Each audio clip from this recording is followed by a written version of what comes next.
ये तो जो है ना पीटीआई वालों का शुरू से यही मौक़िफ़ है। उनका तो शुरू से ही इमरान खान भी था उनके साथ, उनका जो लीडर है उसका भी ऐसे ही मौक़िफ़ होता था। ये गरीब लोगों के हक में नहीं है।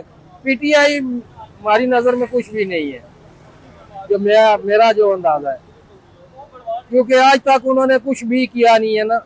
जितना अरसा उनकी हुकूमत भी रही है, जितना अरसा वो इक़्तिदार में आए हैं, उन्होंने कुछ भी नहीं किया, कोई काम तो किया नहीं है, ना किसी गरीब के हक में, ना मुल्क के लिए, ना किसी और के लिए। सोहेल अफरीदी साहब वज़ीर आला है, लेकिन अपने इलाके में उनको अपनी दहशतगर्दी ये चीज़ें संभाली नहीं जाती।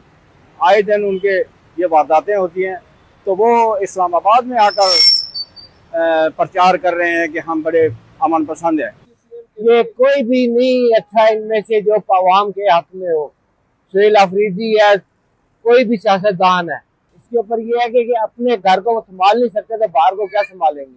अपने सूबे में काम नहीं करते, दूसरों के में टांग बीच में खाते हैं। ठीक है यार, केटीके के हालात तो खराब होते जा रहे हैं, जो कि हमें नजर आ रहा है कि इधर आएंगे, ड्रामे लगाएंगे, वापिस चले जाएंगे।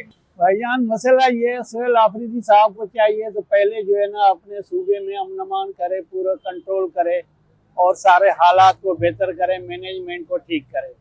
ये अपने सूबे पे कंट्रोल करे, वो बेहतर है।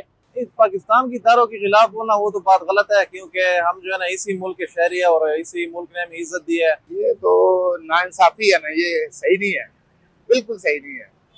ये होने नहीं चाहिए। जो पाकिस्तान के खिलाफ या किसी इदारे के खिलाफ बात करनी नहीं चाहिए।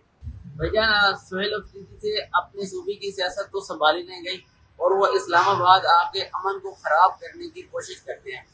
उसके जो अपना सूबा है उसमें अरबों रुपए की करप्शन हो रही है।